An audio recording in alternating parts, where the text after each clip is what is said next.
lust, sloth, gluttony, pride, wrath, envy, and greed. These are the 7 deadly sins, and while it is possible to attribute the concept as a whole just to the sin of greed, today we'll break that down a bit more and look at 7 gacha games that embody the 7 deadly sins. A gacha game is designed to be predatory, whether that be towards the thirsty or towards the gamblers. Either way, a gacha game is aimed towards the desperate. I've played every single game that'll be brought up in this video, and truthfully, I actually do, or did, find all of them to be enjoyable while I played. But for that same reason, I won't hold back on attributing any of the 7 deadly sins to them. So without further ado, let's start with lust. Lust is known as sexual desire in the heart and soul. It's a lack of control and overwhelming want for sexual pleasure. Azure Lane is a side-scroller shooting game where you collect battleships that just so happen to come in the form of girls. Gacha games advertising with overly sexualized characters is nothing new in the gaming industry, but in most of these games, the people range anywhere from human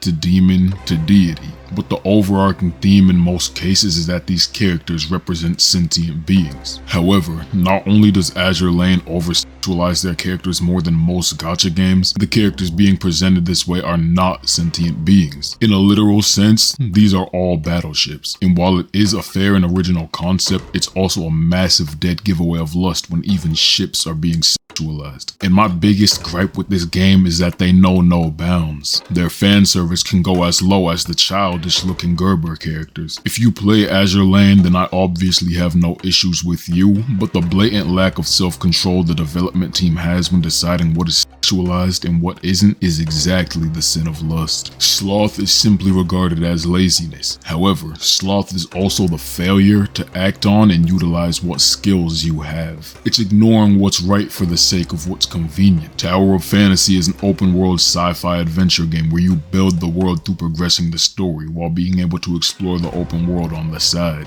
The problem with Tower of Fantasy all begins with its release. It was a massively hyped up game which had people up in arms ready to play it. However, upon release, Tower of Fantasy revealed itself to be a bit underwhelming, with issues such as a poorly paced story, server issues, people cheating, and just overall being akin to a cash grab gacha game. Tower of Fantasy had the recipe for success and just decided to not cook it. In the end, Tower of Fantasy succeeded in getting lots of money, but it failed in becoming a gacha game that made positive waves. Due to their inability or unwillingness to fix their game in a timely manner, they ended up losing a large portion of their player base very quickly, and that laziness is what killed Tower of Fantasy's own potential.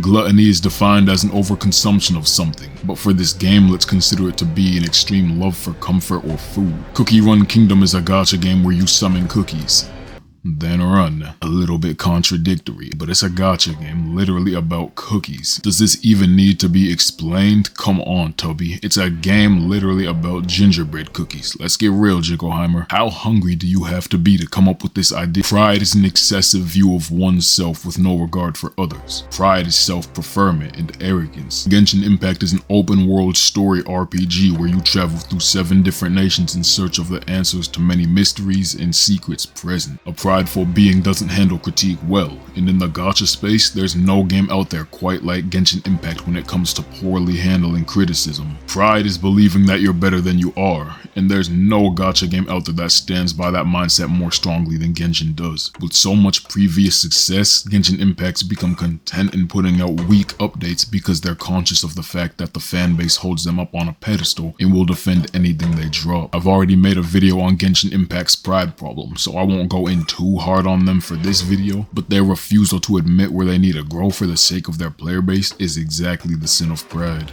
Wrath is defined as a deep and strong anger or hatred for another. Wrath is full of malice, revenge, rage, and wrath is most importantly blind. One Punch Man World is a gacha game which, as the title suggests, takes place in the universe of the One Punch Man anime manga. You collect characters, explore the world, and progress through the story. I'm not even being facetious when I say that it feels like One Punch Man World genuinely hates their fanbase. Granted, it's a Crunchyroll game and they're infamous for such. One Punch Man World is a game that truly feels like nothing more than a cash grab, and while I initially considered this game for the sin of greed, I do believe that there is some level of blindness behind what they're doing. They push out limited raid-up characters that are also obtainable on the standard banner. One Punch Man World foolishly pushed out arguably the most popular character from the series on the very first raid-up banner, but the opportunity to farm resources was so scarce that people had to get desperate enough to pay money if they couldn't get lucky. All in all, One Punch Man World is a painfully greedy game, but I do believe it's partially blind, as well as just a revenge plot to get back at people for complaining about their other games. And a blind, revenge-centric mindset is the sin of wrath. Envy is seen as an intense desire to have something that someone else possesses. It clouds judgment and it makes one do whatever necessary to get what they want. Goddess of Victory Nikke is a third-person shooter where you collect women of varying specialties and then progress through the story. Nikke likely doesn't strike you as the type of game to embody envy, but keep in mind that envy is a desire to have what others have. Whether that be the enjoyment factor behind having an entirely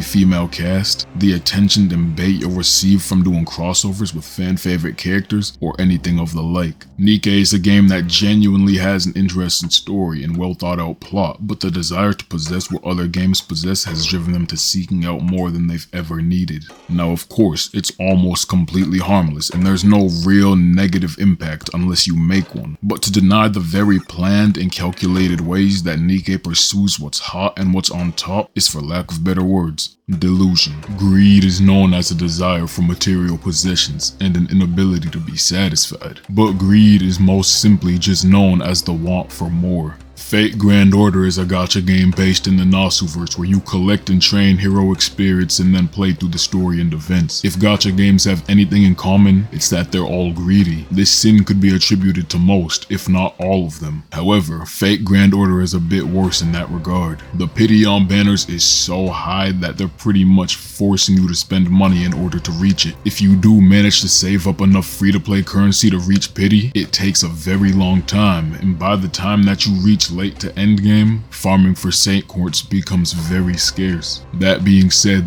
the pity system isn't the only problem. The rates on banners are absolutely abysmal, and that's very much by design. I personally can't complain about that because my summon luck has been statistically far above the average, but you can't use an outlier as a foundation. Fate is arguably my favorite anime franchise, and they house two of my favorite characters of all time, but Fate Grand Order's gacha system is made in a way that very clearly and shamelessly baits people into spending money because of that very simple but very overlooked reason. FGO is the sin of greed. I could link these games, but I'm not gonna. You can find them all yourself very easily in the App Store through a quick Google search. So go check these games out for yourself if you're interested in more gacha games. And go check out the other videos from this series. Comment more video ideas. I'ma catch y'all boys and girls in the next one, alright? We out this piece.